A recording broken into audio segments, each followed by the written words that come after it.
Намайг Ильяс гэдэг би 42 настай Португалд амьдардаг. Би пастор биш, би сүмийн удирдагч биш, би YouTube суугтай ч хүн биш. Би зүгээр л Есүст итгэдэг. Удахгүй болох зүйлээс айж буй нэгэн Христэд итгэгч. Би танд хэлэх гэж буй зүйл амар биш. Гэхдээ зайлшгүй хэрэгтэй. Учир нь энэ жилийн төгсгөл хүртэл цөөн хэдхэн хоног үлдсэн байна. Бурхан надад 2026 оны тухай нэгэн зүйлийг харуулсан нь намайг маш их ухааралд хөтлсөн. Би үнийг маш тодор харсан. Тэм учраас би чимээгүй байж чадахгүй нэ. Тэм учраас сонсогч ихтэй сонсорой. Ариун сүнс ярддаг гэдэгт одоо хүртэл итгэдэг хүмүүст зориулсан байгаа. Би хэдэн сарын турш тайван бус байсан л да. Олон хүн энэ жил суурилтай, Христ эрэлтийн жил болно гэж хэлжсэн. Гэтэ яг тийм байгаагүй шүү дээ. Зарим зүйл болсон, харин дийлэх нь болоог болохоор намайг маш их бодлуулсан. Би илүү их залбирч, мацаг барьж, илүү ихээр хайж эхэлсэн. Би зүгээр л Бурханаас өөрөөсөө сонсохыг хүссэн. Би өглөө бүр 4 цагт босож, буландаа очиж, үгийг уншиж, уйлж, эзэн минь энэ юу юм бэ? Юу нь мэхлэлт юм бэ? Та бидэнд юу мэдүүлэхийг хүсэж байна гэж асуудаг байлаа. Хэдэн 7 хоногийн турш Бурхан дуу байсан. Би залбирч, хашгирч байсан ч ямар ч хариу ирээгүй. Гэхдээ би үргэлжлүүлээсэн. Яагад гэвэл тэр намайг сонсож байгааг би мэдчихсэн. Энэ зөвхөн миний төлөө биш, энэ миний хүүхдүүдийн төлөө, энэ надад итгэж байгаа хүмүүсийн төлөө. Ирэх зүйлийг надад харуулаач эзэн гэсэн тэр нэгэн өглөө бүх зүйл өөрчлөгдсөн. Агаар орчин хүндэрч би биеэ мэдрэхэ болсон. Харин нүдний өмнө ганцхан зүйл тодорсон. 2026 гэх тоо. Зүүдч биш, төсөөлөлж биш. Энэ бол үнэхээр бодтой байсан. Тэр тоо яг миний өмнө агаарт бичигдсэн юм шиг. Үүний дараах нь би нэг үзэгдлүүдийг харж хэлсэн. Дэлхий хагарсан, гудамжнууд хайлж, тэнгэрийн өнгө хүртэл өөрчлөгдсөн. Хүүхдүүд гүйж, гэр бүлүүд хашгирж, байшингууд нуран унжижсэн. Тэсвэрлэхийн аргагүй халав. Бүх зүйл хяналтад гарсан байдаг. Юунаас цогтж байгааг нь мэдэхгүй хүмүүс маш их цогтж, үлсгэлэн гангачиг хоолгүйгээр хүж буй хүмүүсийг харсан. Дайн, усууд бие биенээ давталж ясныг харсан. Бөмбөг, айдас харсан. Бүгд маш хурдтай адилхан шүүлтийн цаг руу орсон юм шиг. Тод бат хашгиралгүйгээр нэгэн дуу сонсогдсон. Зөвхөн миний зааврыг дагагчид 2026 онд хамгаалагдана. Сэрхэд миний дээр найдан хувцс минь би наалтчихсан мөн биччихжээ. Би Библийг авч цорын ганц аврал минь мэд тэрэн авахд Бурхны оршууроо байсан. Би мэдчихсэн. Ганцхан зүйл нь үнийг хэлэх хэрэгтэй. Яагад гэвэл энэ илчлэлт зөвхөн надад биш, сонсохыг хүсэж байгаа хүн болгонд зориулагдсан. Бурхан надад тодорхойлсон. 2026 онд олон зүйлийг зөвшөөрнө. Гэхдээ мөн хамгаалтын замыг өгсөн. Үүнийг үл томсорчлогчд завна. Би зүгээр л нэг хүн. Харин Бурхан энэ даалгаврыг надад өгсөн бол тэр чамд мөн хүрэхийг хүсэж байна гэсэн үг. Бэлтгэхийн тулд жил солигдохыг бүү хүлээ. Яг одоо ихэл. Одоо гимш, одоо ариун сүнсийг хай. Учир нь 2026 бол зүгээр нэг энгийн жил байхгүй. Энэ бол олон зүйл өөрчлөгдөх жил. Харин зөвхөн Бурханд бат зогсогчд л даван гарна. Хэрвээ чи энэ хүртэл уншаад энд илчлэлт мэдэрсэн. Бурхан биднээс энэ цаг үед юу хүсэж байгааг чи ойлгосон гэдгийг харуулна. Энэ нь чи сонсоод мартдаг хүн биш. Харин үйлдэхэд бэлэн байгаа гэдгийг харуулна. Энийг итгэл нь хүрсэн найздаа чиний хайрладаг эргэн тойрныхондоо бүгдэнд нь хуваалцаарай. Яагад гэвэл энэ мэдээ хүмүүсийг сэрээж сүнсүүдийг бас аврах юм.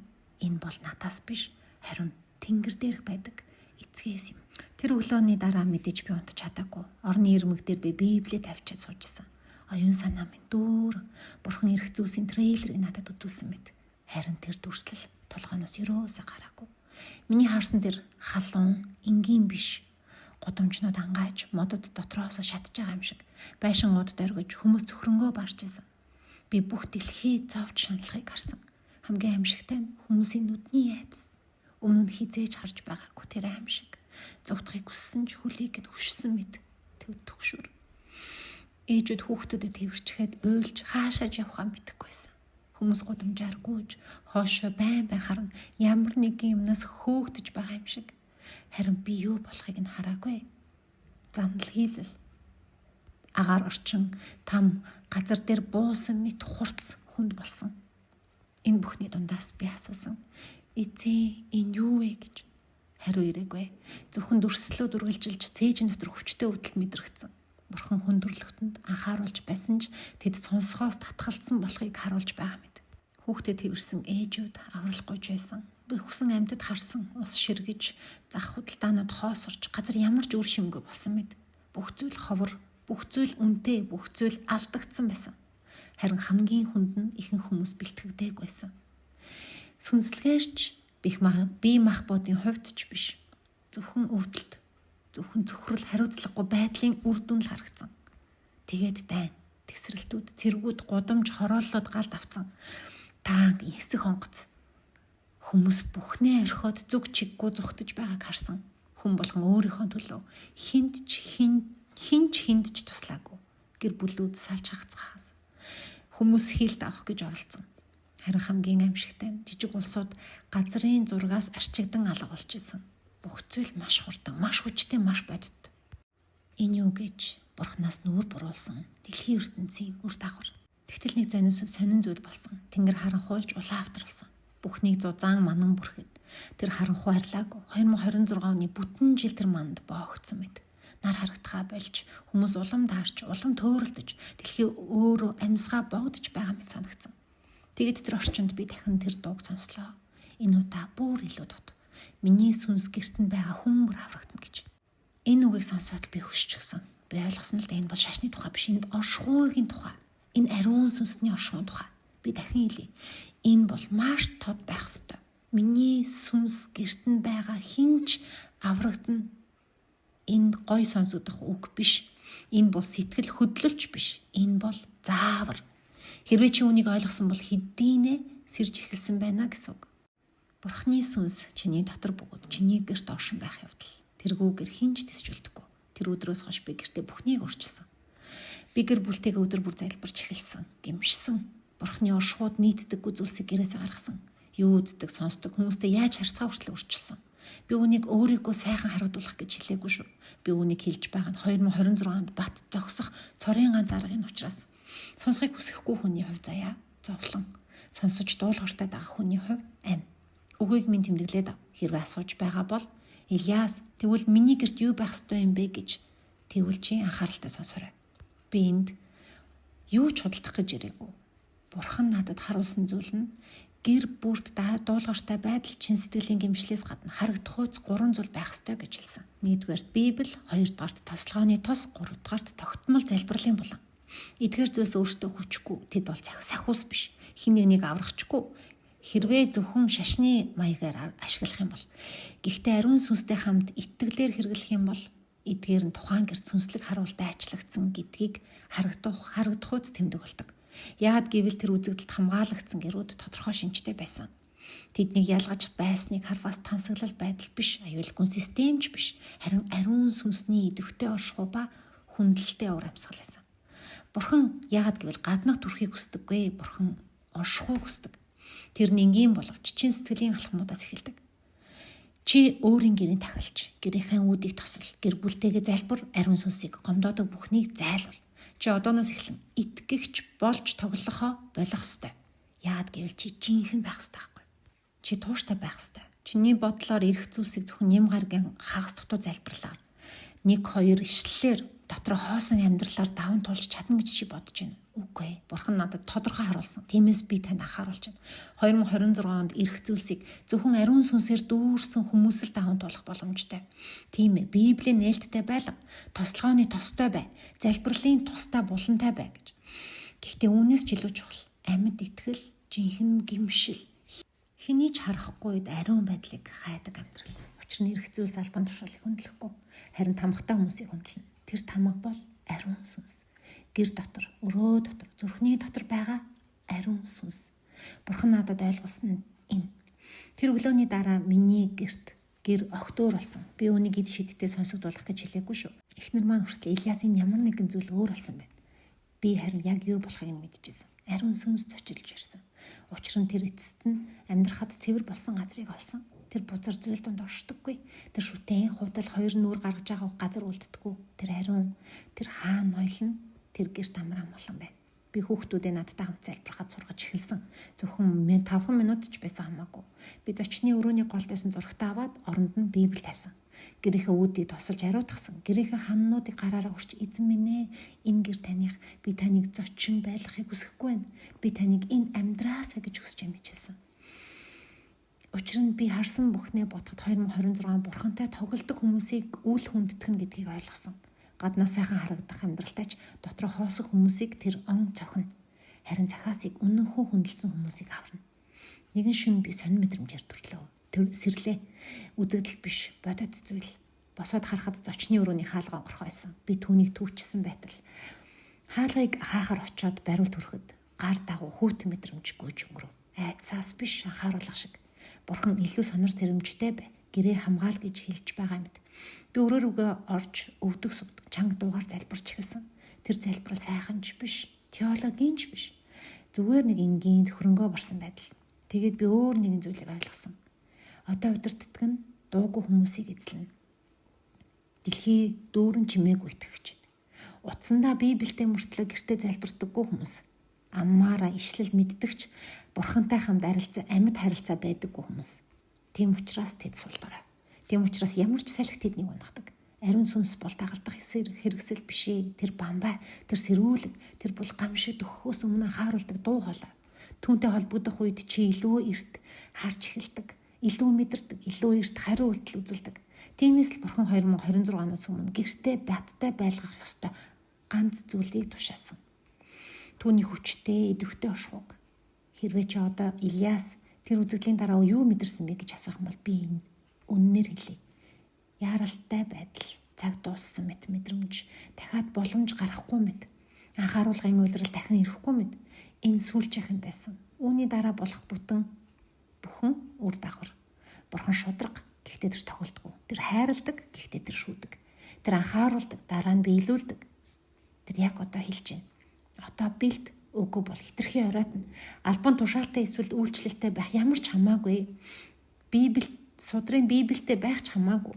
Хэрвээ жинхэнэ гимшил гэрт чинь ариун сүнсний оршихуй байхгүй бол 2026 он чиний суурийг нураана. Энэ хатуу гэдгийг би мэдэж байна. Олон хүн инээд бусд нь эргэлзэн. Гэхдээ миний үүрэг бол дамжуулах. Би үүргээ айцтайгаар өвдөлттэйгээр бардамналгүйгээр гүйцэтгэж байна. 2026 онд яг сараар нь юу болохыг харуулсан уу гэж хүмүүс асуусан. Тийм ээ. Үзэгдлийн зарим хэсэг нь тогтсон хугацаануудтай холбоотой байсан. Гэтэ 11 сар хүрээд бүх зүйл зогссон. Би 12 сарыг бол хараагүй. Энэ нь намайг түшээсэн л дээ. Бурхан хараахан харуулахыг хүсээгүй юм уу? Эсвэл 12 сараас өмнө нэг зүйл болох уу би мэдэхгүй. Бурхан харуулаагүйг би зохиож хэлэхгүй. Харин 11 сар хүртэл би сар бүр цохилт дараалт дөргөл мэдэрсэн. Зарим саруудад би газрыг дөргиж байгааг харсан. Нэг үед хүнс дутагдаж, ноорон тогтоосон байгааг харсан. Хүмүүс идхүү, дуулгуурлах уу гэж сонголтонд хийхэд хүрч байв. Итгэлийг нь боддоор бэлэг тэмдэг биш, жинхэнэ амьдралаа шалгаж байсан. Хүмүүс ажилгүй, гэр бүлүүд хуваагдаж, пасторууд юу гэж хэлхийг мэдэхгүй болж зарим газар сүмүүд хаагдаж байсан. Хамгийн цочирдмоор нь олон удирдагчид ингэж хэлж байсан. Энэ бол зүгээр үе шат. Бурхан эргүүлээд хэвийн болгоно. Гэтэл миний сүнсэнд би тод мэдчихсэн л да. Энэ бол үе шат биш. Энэ бол эхлэл. Олон христчидэд хавчлагаас болж тав тухайн төлөө итгэлээ үүсгэж байлаа. Энэ сүрдүүлэг биш шүү. Энэ нь сонголт байсан. Өөртөө хизээж унахгүй гэж боддог хүмүүс үннийг орхиж, тухтай байдал сонгон, сонин холбоонд нэгдэж ажиллаа, нэр хүндээ аюулгүй байдлаа хатгалах гэж мууг харсан ч дуугүй өнгөрч байв. Тэгтэл Бурхан надад эдгээр миний хүшээ яад гэвэл намайг хайрладаг хүн надад дуулууртай байдаг. Дотор минь гал мэд сөргүүлж байсан тэр мөчөд би ойлгосон. 2026 оны хамгийн том аюул гадаад үе мэн биш, дотгошоо гарч буй сүнслэг ургалт. Тиймээс хэрвээ чи 2026 онд аюулгүй гэр хүсэж байвал эхлээд дэлхийдээ хийсэн гэрээнүүдээсээ татгалз хамгаалтанд залбирч байж нүглээ тэрвэрсээр байх хэрэггүй. Ханаа туслаад ч нэмэргүй. Зүрхчин бохор байх юм бол бүх зүйл хоосон. Чи таслах ёстой, чи улаах ёстой, чи өөрчлөгдөх ёстой. Бурхан тавцсан дээрх үгийг бус унтлагын өрөөний амьдралыг хардаг. Сүм доторх үг яриаг бус гэр доторх зан төлөвийг хардаг. Танаа гэр Бурханы оршихугаар хамгаалагдах бол үнэн гимшил дуулууртай байдалд байх ёстой. Зөвхөн ариун сүнснээс тусламж биш. Тэр чамайг чиглүүлэн төгс байх шаардлагагүй. Жинхэнэ байх хэрэгтэй. Бүгдийг мэдэх албагүй хайх хэрэгтэй. Тэр чамд юу хаях, юу таслах, юу засах ёстойг харуулна. Тэр дуусгах ёстой найзуудыг, өөхөх ёстой зуршлуудыг, эргэн харах ёстой шийдвэрүүдийг ч хэлнэ. Ариун сүнс дуугүй биш шүү. Тэр ярьдаг. Гэхдээ сонгосон хүмүүст ярьдаг. Харин одоо сонсож байгаа хүн дэлхий харанхуулсан үед чиглүүлэгдэх болно. Эцэст нь Бурхан миний зүрхэнд маш хүчтэй тавьсан нэг зүйлийг хэлье. Гэр бүр жижиг тахлын ширээ байх ёстой. Том байх албагүй. Харин өдөр бүр байх ёстой. Нэг газар, нэг цаг, нэг амлалт гарга. Бүхнийг төр зогсоогоод 10 минут ч байсан хамаагүй гэр бэлтэгээ Бурхантай яар. 2026 хүнд байх болно. Гэхдээ бурхны хүслийн төвд байгаа хүн устдахгүй. Ойлгох уу тийм, өвдөх үү тийм. Гэхдээ чи бат зогсно. Би үзэгдлээ ойрын ах дүүсээ хуваалцсны дараа хоёул над дээр нүдэнтэй нулимстай ирсэн. Нэг нь хэлсэн: "Илия, би яг чамтай адилхан мэдэрсэн." Гэдэгч хэлэх зориг байгаагүй. Нөгөө нь улаан хүлээсэн нь сүүлийн саруудад бурхан түүнийг ариусгахыг дуудсан ч тэр үргэлж хойшлуулсаар ирсэн гэж. Энэ бүхэн надад ариун сүнс олон хүнд нэгэн зэрэг ярьж байна гэсэн бот итгэлийг өгсөн. Тэр үүнийг зөвхөн надад үйлчилж байгаа юм биш. Тэр янз бүрийн газарт нэр алдаргүй энгийн хүмүүсийг гэхдээ сүнслэг мэдрэмжтэй хүмүүстэй босгож байна. Энэ нь надад биш, бид ганцаараа биш гэдгийг баталсан. Бид үрээр залбирдаг хүмүүс, нүглээсээ салж тахлын ширээний амьдралд орсон залуучууд бий. Мацаг барихаар аялал, баяр цэнгэн явахад цуцалсан хосууд ч бий. Медиа үнийг харуулахгүй, том сувгууд энэ талаар ярьдаггүй байсан ч бурхан эдгээр гэрүүдийг сүнсээрээ тамгалж байна. Тэр өөрийг нь хайрладаг хүмүүсийг тэмдэглэж байна. Тэр хүүхдүүдэд цуглуулж байна. Яг Ноагийн үертэй өмнөх шиг. Харин дуулууртай байдлын авдар дотор байгаа хүмүүс амьд үлдэнэ. Олон хүн аврал авахын тулд том тэмдэг хүлээж байгаа. Гэвч тэмдэг аль хэдийн ирсэн. Олон жилийн турш ирсээр байгаа. Харин одоо хүртэл ойлгоогүй хүмүүс магадгүй хизээж ойлгохгүй. Тиймээс би одоо хүлээхгүй. Би үйлддэг, би залбирдаг, би гэрээ цэвэрлэдэг, намайг хойш татдаг зүйлсээс холддог. Бас гэр бүлдээ үүнийг адил зааж байгаа. Учир нь гадна талд бүх зүйл харанхуйсан үед миний гэрэлтэй байхыг би хүсэж байна. Би бурхны алтар миний гэрт байгаасаа гэж хүсдэг. Харин ошхуу золиосоор л ирдэг. Товч зам гэж байхгүй. Хэлэлцээ хийх боломж гэж байхгүй. Миний үзэгдлийг сонссон нэг ах надад хэлсэн. Тэр гэртээ зөвхөн залбирлын зориулттай тусдаа өрөө бэлтэж эхэлсэн гэж.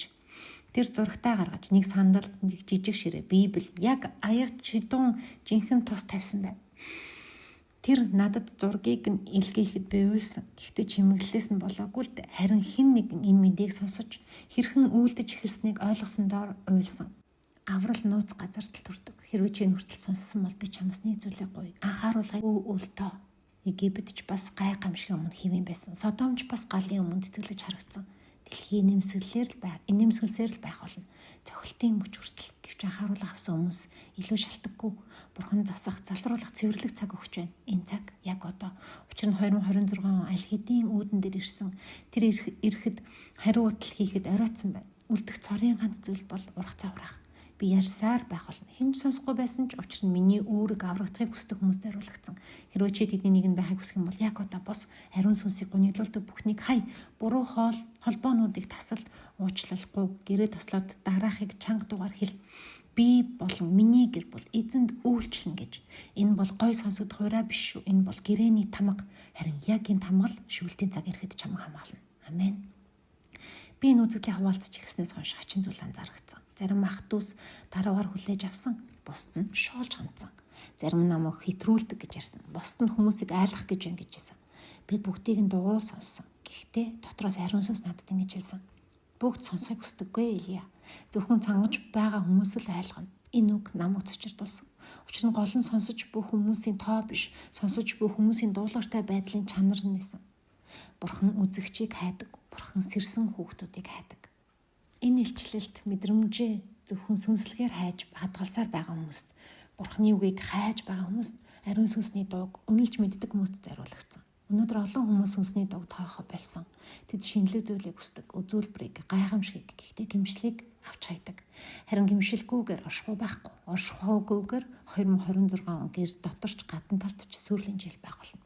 Би үнийг айлгах гэж хэлээгүй шүү. Би үнийг харсан учраас, сонссон учраас, мэдэрсэн учраас хэлж байна. Чи юу ч болоог юм шиг амьдрах боломжтой л доо. Гэхдээ болдог юм болно. Тэр ирэхэд зогтох газар байхгүй. Энэ бүх зүйл нэг давлгаа шиг байх болно. Бат бүх бос бүхнийг хөмөрч авч олдно. Тийм учраас би энд байна. Дахин давтаж, гуйж, дахин зөвхөн хэлж байна. Чи одоо бос. Яг одоо их л амьдралаа цэвэрл. Учир нь ариун сүнсний оршихуй. Тэр бохир сүмд амьдрдаггүй. Тэр сүм бол чи өөрөө. Чиний гэр, чиний гэрлэлт, чиний өдөр тутмын амьдрал. Бүгд жил дуусахаас өмнө эмх цэгцэнд орох ёстой.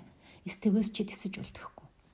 Би нэг том сүмийг харав. Хүмүүсээр дүүрэн, модерн, тайз, төгс, дуу, үзэсгэлэнтэй гэрэлтэй. Гэвч би ойроос харах юм бол тахлын ширээ хоосон байсан. Оршихуй байгаагүй. Зөвхөн үзүүлбэр байсан. Тэгтэл ариун сүнс надад хэлсэн. Тэд миний алдрыг зуваа цэнгэлэр хөөж гаргасан. Энэ үг намайг дотроос нурагдаж, уунахсантай адилхан байлаа. Би уйлж эхэлсэн. Учир нь би ойлгосон. 2026 онд маш олон сүмүүд гаднаасаа үзэсгэлэнтэй харагдагч бурхнаар орхигдсон байх болно. Тийм ч учраас бурхан гэр бүлүүдийг дуудаж байна. Учир нь шашны систем нурах үед Үнэн ч хүмүүс гэр дотроо тэсэж үлдэнэ. Тэсвэр төвчээр, зочны өрөөнд, унтлагын өрөөнд, галтгоонд нээлттэй Библи магтаал дунд төрнө. Бурхан биднийг орчноо бэлт гэж хэлж байна. Учир нь байгуулгын цаг дууссан. Одоо бол мөн чанарын цаг. Мөн чанаргүй хэн боловч унж замаасаа өмнө ирж буй дарамтын өмнө итгэлээ үүсгэнэ. Тиймээс хэрвээ чи хэн нэгэн чамайг түлхэхийг хүлээгээд сууж байгаа бол сэр. Анхааруулгын цаг бараг дуусч байна. Энэ бол чиний боломж, чиний гэмшлийн цонх. Би энд сэтгэл хөдлөл ярьж байгаа юм биш шүү. Би аврал ярьж байна. Ирэх зүйлсийг давж чадах уу? Алдагдал, дарамт, нам гүм, авчлагыг давж чадах уу? Зөвхөн нэг нөхцөлтэй ариун сүнс чиний дотор байвал. Тэр гэрт чинь амьдарч байв. Тэр бол түлхүүр. Тэр түлхүүр одоо гар дээр байгаа. Гэхдээ удалгүй хаалга онгоохот хитрхи оройтно. Олон хүн надаас асуудаг. Айлаа ариун сүнс гэрт чинь оршин байна гэдэг яг юу гэсэн үг юм бэ гэж чин сэтгэлээсээ хэлэхэд өдөржин магтаалын дуу сонсоод дуулал 91-ийг нэгэд орхих гэсэн үг биш. Энэ бол байнгын харилцаа. Ариун сүнс хаяа зочилдог газарт ордоггүй. Тэр хүсэмжлэгддэг, тэр зөвлөгддөг, ноёлдог газар ордог.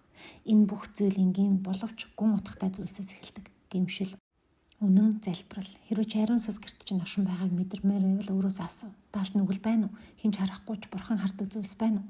Нурах ёстой нууцуд байна уу? Чи хэвийн мэтгүлийн авсан боловч бурханы оршихуйг гуниглуулдаг дадал байна уу? Хэрвээ хариулт нь тийм бол одоо хүртэл цаг байна. Гэхдээ цаг бага. Учир нь тэр бохир зүйлтэй хамтрахгүй. Хэрвээ чи гэрээ түүний хамгаалтаар хамгаалахыг хүсэж байвал тийм. Яг одоо өнөөдөр цэвэрл маргааш биш. Яг өнөөдөр зүрхнээс эхэл, оюун ухаанаас эхэл, хаалганаас эхэл. Учир нь бурхан зөвхөн түүнд даатгагдсан зүйлийг л хамгаалдаг. Бурхан надад нэг орчныг харуулсан. Цэвэр, энгийн, намгүй. Гэхдээ алдраар дүүрсэн байсан. Чин сэтгэлийн магтаал, хүүхдүүд эцэг ихтэй хам залбирч байсан. Үгийг уламжлал гэж бас хоолт хижээл мэт уншдаг байсан. Тэнд ойрлолт хараал, порнограф, ховж, худал, хүчирхэл байгаагүй. Энэ бол жирээл гэрээсэн. Гэхдээ уур амьсгал нь өөр.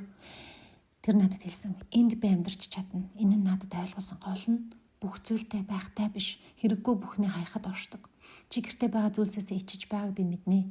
Магадгүй хин нэгэнд хэлхээс айдаг зүйлс байгаад ч байж магадгүй. Магадгүй чи татгалзаж чадахгүй зуршилтаагаа тэмцэж байгаа. Гэхдээ сонстоо ариун сүнс чамайг яллах гэж ирдэггүй. Тэр чамайг чөлөөлөх гэж. Дотор чин амьдрахыг, гэрийг чин хамгаалахыг, хаалгыг чин хамгаалахыг хүсэж байна. Тэр Египт дэх еврейчүүдийг хаалгыг тэмдэглэсэн. Гэхдээ тэр зөвхөн цус даатгал, дуулууртай байдал байгаа үед л тэмдэглэдэг. Эр хүн баярлах цаг биш, гэмшлийн цаг. Нямгарын үйлчлэл дээрх гэмшил биш, өдөр тутмын амьдралын гэмшил. Ариун сүнс ноёрхлыг хүсдэг. Гэхдээ чи аврахыг хүсэх юм бол аврагдахыг хүсч ивэл өнөөдөр түүнийг дуудаж, улааж, нулимсаа урсгаж амлалт гарга. Учир нь тэрээр нь тэгээд тэр ирэх үед чиний гэр хамгаалагдана. Хичнээн ч хүн өссөн ч тэр тамгыг арилгаж чадахгүй. Харин тамгал гайхамшигын өдөр чамайг тогтоон барина.